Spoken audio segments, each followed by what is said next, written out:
पाठ 4 आपत्ती व्यवस्थापन.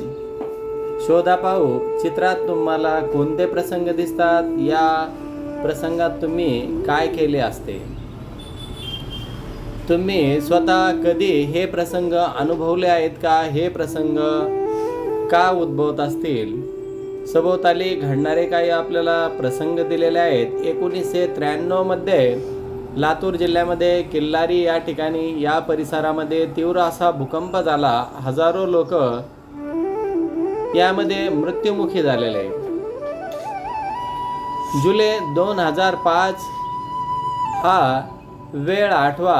आजही जे मुंबईकर आहेत त्या मुंबईमध्ये सुद्धा काही अंगावर काटा उभा राहील असा काही प्रसंग आहे. कारण त्यावेळी मुसळधार पावसाने नदीचे पाणी तुडुंबल्याने महापूर येऊन लोकांचे बळी सुद्धा गेले होते.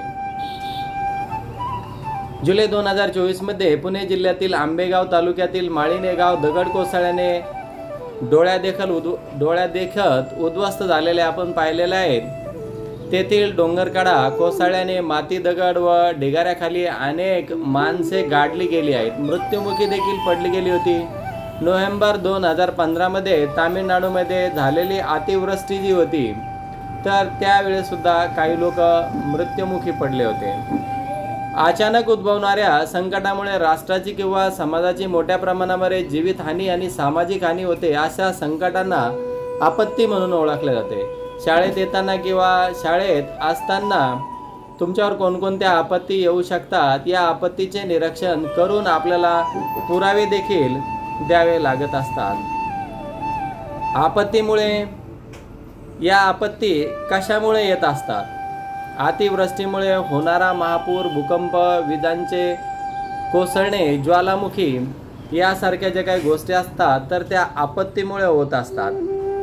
म्हणजे अचानक लागणारी काही आग असन, वाढत्या लोकसंख्येमुळे छोट्या प्रदेशात लोकांची गर्दी एकवटल्याने वाढलेले धोक्याची तीव्रता, बेसुमार प्रमाणात होणारे बांधकामे, पर्यावरणाची ढासळत चाललेला समतोल, दहशतवाद, दंगल, गुन्हेगारी याबाबत, बॉम्बस्फोट, हल्ले आणि आणखीन काही अपघात होताना लक्षात येत असतात.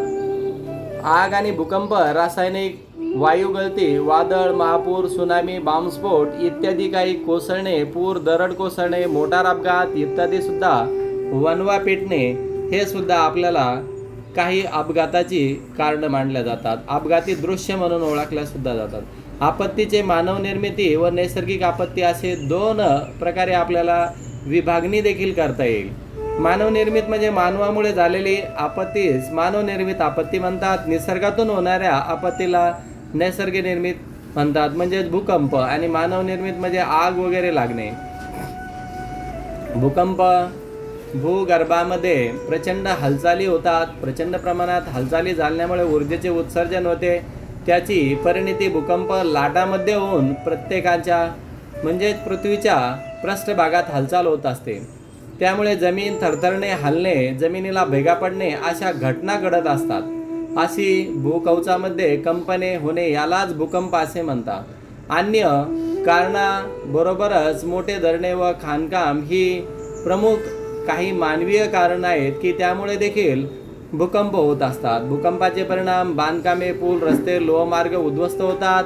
नद्यांच्या प्रवाहाची दिशा बदलू शकते. मोठ्या प्रमाणामध्ये जीवित व वित्त हानी होताना पाहायला मिळते. महापूर कशामुळे येतोय?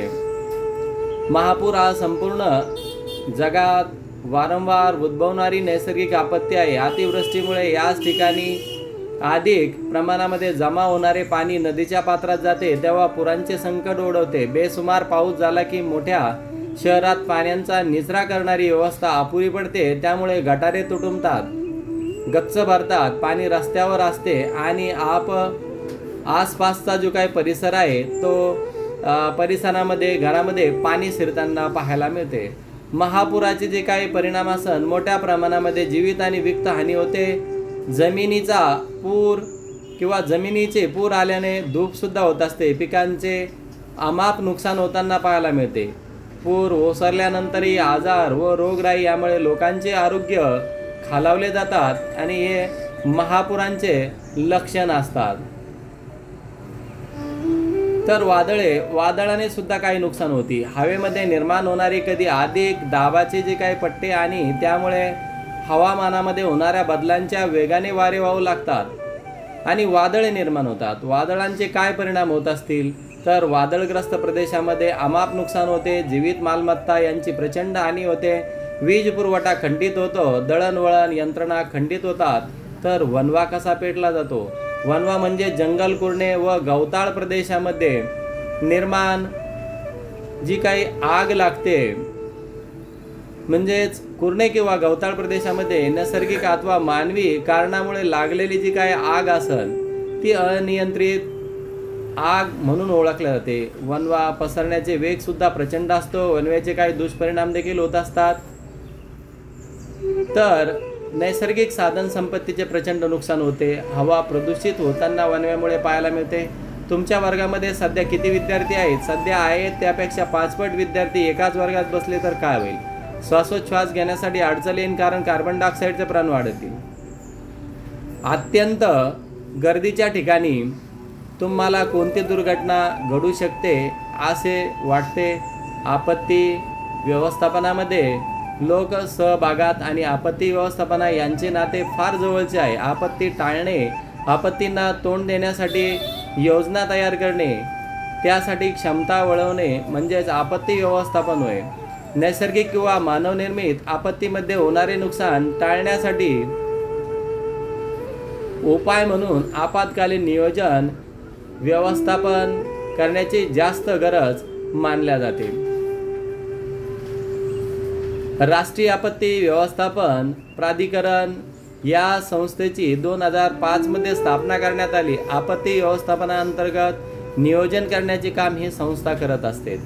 आपत्ती काळामध्ये एकमेकांना मदत करणे व सहकार्य करणे ही आपली सर्वांची एक गरज म्हणून असते. आपत्ती व्यवस्थापनासाठी आपल्याला पोलिसांचा 100 असा क्रमांक, तर अग्निशामक दल 101, रुग्णवाहिका 102, तर आपत्ती नियंत्रण कक्ष 108 अशा क्रमांकावर आपण फोन लावल्यास आपल्यास मदत देखील मिळते. म्हणजेच उपाययोजना कशा केल्या जातात? मानवनिर्मित, निसर्गनिर्मित आपत्ती उद्भवण्यापूर्वी व उद्भवल्यास आपण काय दक्षता घ्यायला हवे ते पहा. रेडिओ आणि TV वरून ज्या काही बातम्या सतत येत असतात त्यांच्याकडे लक्ष ठेवायला पाहिजे. बॅटरीवर चालणारा रेडिओ, मोबाईल वापरा. हवामान खात्याने दर्शवलेल्या सूचना काळजीपूर्वक ऐका आणि वेबसाईटचा वापर करा. ढगफुटी अथवा अतिवृष्टीमुळे डोंगर उतार, दरडी कोसळतात, टेकड्या डोंगर खचतात आणि खाली येतात. अशा वेळी आश्रयासाठी डोंगर पायथ्याशी थांबू नका. नदीला पूर आला की नदीकाठच्या परिसरामध्ये घरात न थांबता अन्यत्र सुरक्षित अशा ठिकाणी आपण जायला हवे. शक्यतो उंचावर थांबा. वाहत्या पाण्याच्या प्रवाहात उतरू नका किंवा वाहन पुढे नेऊ नका. जर का समजा भूकंपामध्ये रस्ते दुभांगलेले असतात तर जमिनीला भेगा पडतात, रेल्वेचे रूळ उखडले जातात. त्यामुळे एका ठिकाणाहून दुसऱ्या ठिकाणी जाताना पुढचा मार्ग व्यवस्थित असल्याची खात्री करा. मदत केंद्र किंवा छावणीचा आसरा घ्या, जेणेकरून औषधी व अन्नाची पाकिटे, पाणी, प्रथम उपचार इत्यादी आपल्याला मदतीसाठी लवकर पोहोचू शकतील. आगीपासून बचावण्यासाठी शाळा, हॉस्पिटल, रेल्वे स्थानक या ठिकाणी अग्निशामक नळांचा वापर देखील केलेला असतो. प्रथम उपचार म्हणजे काय? दररोज जीवनात आपल्याला अनेक आपत्तींना सामोरे जावे लागते. काही आपत्ती लहान तर काही मोठ्या असतात. अचानक उद्भवलेल्या आपत्तीवर वैद्यकीय उपचार करण्यासाठी तात्काळ नियोजन होणे हे गरजेचे असतात. यालाच प्रथम उपचार असं म्हटलं जातं. बाह्य रक्तस्राव. रक्तस्राव झालेल्या व्यक्तीस आराम वाटेल अशा पद्धतीने बसवा अथवा झोपवा. रक्तस्राव होणार नाही. अवयव हृदयांच्या रक्तापेक्षा उंच ठेवून जखम स्वच्छ पाण्याने धुवून काढण्याचा प्रयत्न करा. भाजणे किंवा पोळणे. किरकोळ भाजल्यास जखम झालेला भाग पाण्याने धुवा किंवा पाण्यात बुडवून ठेवा. पिण्यास पाणी द्या. निर्जंतुक पाण्याचा द्रावणात कपडा भिजवून व जखम हलक्या हाताने पुसून घ्या. तेलकट मलम लावू नका. जखमा कोरड्या ड्रेसिंगने झाका. तर गंभीर झाल्यास नंतर मासिक अपघात द्या. निर्जंतुक कापडाने भाजलेला भाग झाका. दागिने बूट काढून ठेवा. त्वचेवर आलेले फोड फोडू नका, तेलकट मलम लावू नका, कपडे चिकटण्यासारखे असलीस ते काढण्याचा प्रयत्न करा.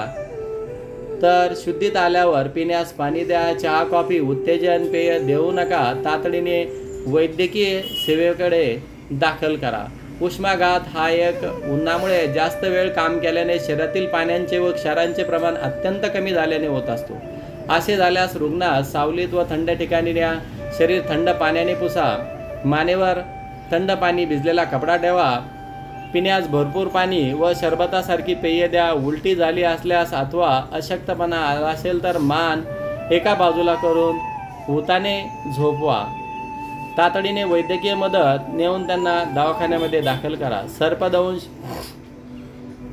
सापाच्या जवळपास 2000 जाती आहेत, मात्र त्यातील फक्त नाग, मण्यार, फुरसे, घोणस, समुद्र सर्प या थोड्याच सापांच्या जाती विषारी आहेत. म्हणून सगळ्यात सर्पदंशांना प्राणहानी होत नाही. भीतीमुळे तीव्र मानसिक धक्का बसतो व काळजी न घेतल्यास मनुष्यसुद्धा दगावला जातो. साप आढळल्यास त्याला लगेच न मारता सर्पमित्रांशी संपर्क करून त्याला पकडून न्यायला सांगा. असे झाल्यास जखम पाण्याने धुवा. बाधितास धीर द्या. दंश झालेल्या जखमीवर वरच्या बाजूस कपड्याने घट्ट बांधा. तातडीने वैद्यकीय मदत देण्याचं कार्य करा. कुत्रा चावणे. कुत्रा चावल्याने माणसाच्या शरीरातील रक्त दूषित होण्याचा धोका असतो. म्हणून प्रथमोपचारासाठी वैद्यकीय मदतींची आवश्यकता असते. असे झाल्यास जखम निर्जंतुक द्रावणाने अथवा पोटॅशियम परमॅंगनेटने धुवा. जखमेवर कोरडे कापड ठेवा. डॉक्टर इलाज करा व अँटी रेबीज नावाचे इंजेक्शन घ्या. अचानक उद्भवलेल्या समस्या म्हणजेच आपत्ती होय. आपत्ती या मानवनिर्मित निसर्गनिर्मित असतात. जागरूकता व तात्काळ प्रतिसाद देणे आवश्यक असते. प्रभावी आपत्ती व्यवस्थापन हे उपाययोजनामुळे हानी कमी करण्यासाठी मदत करत असतात. तर प्रभावी आपत्ती व्यवस्थापन व उपाययोजना हानी यामध्ये आपल्याला कमी करता येते. दक्षतेची व प्रथम उपचाराची जी काही काळजी असेल तर ती घेतल्याने आपल्या शरीराचे नुकसान देखील टाळल्या जाते. तर किल्लारी व माळीण दुर्घटना छायाचित्रामध्ये आपण पाहिलेले, यामुळे मानवाची खूप मोठे नुकसान होताना पाहायला मिळाले.